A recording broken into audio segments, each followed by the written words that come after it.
Mesdames, Messieurs, bonsoir. Fin du Ramadan, en mois de mai, c'est la date envisagée pour l'ouverture de la frontière entre Sabta et le Maroc. Des réunions ont été programmées pour la semaine prochaine afin de discuter avec les agents concernés, tels que les forces de sécurité, des modalités de mise en œuvre. Au départ, seuls des groupes spécifiques. Fin du Ramadan. Début mai.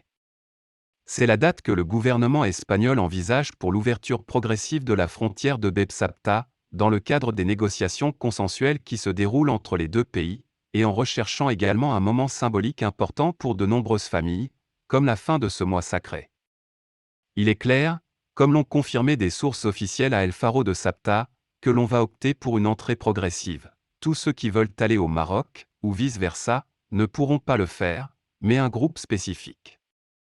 Et ce début de transit, comme cela est plus que confirmé, sera effectué tant par les travailleurs transfrontaliers bloqués à Sabta que par ceux qui sont restés au Maroc sans pouvoir rejoindre leur lieu de travail.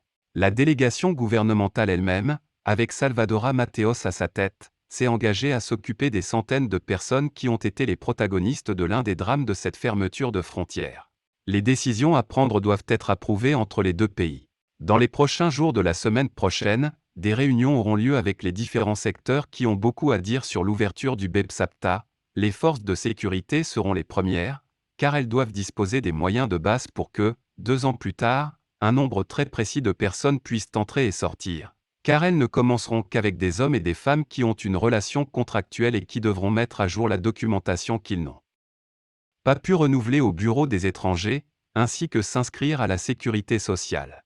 Les délégués gouvernementaux des deux villes autonomes sont en contact permanent. C'est à cette date, la fin du Ramadan, que les différentes instances officielles parient, cherchant ainsi à trouver un consensus avec les autorités du Maroc voisin sur la première phase de l'ouverture du Beb-Sabta, qui est encore en construction.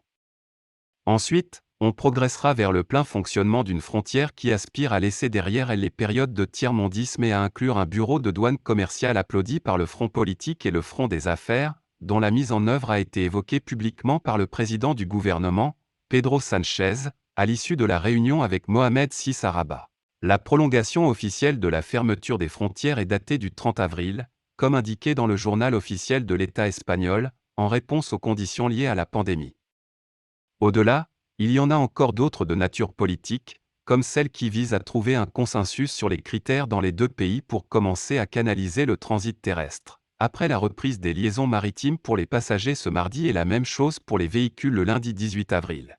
La frontière, si le programme convenu est respecté, sera ouverte à la fin du mois sacré uniquement pour ces quotas de travailleurs, et d'autres seront ajoutés au fur et à mesure que les actions et les améliorations en termes de sécurité se poursuivront.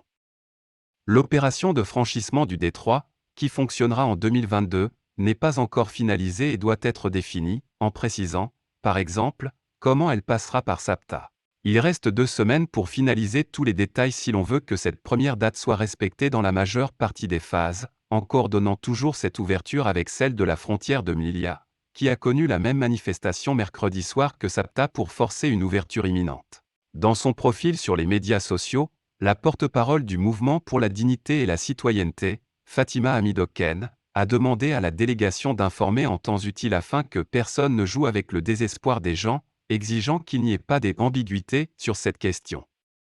Elle a également demandé que la frontière soit ouverte sans délai, comme le prévoit la convention d'engagement conclue entre l'Espagne et le Maroc à l'occasion de la réunion de Rabat.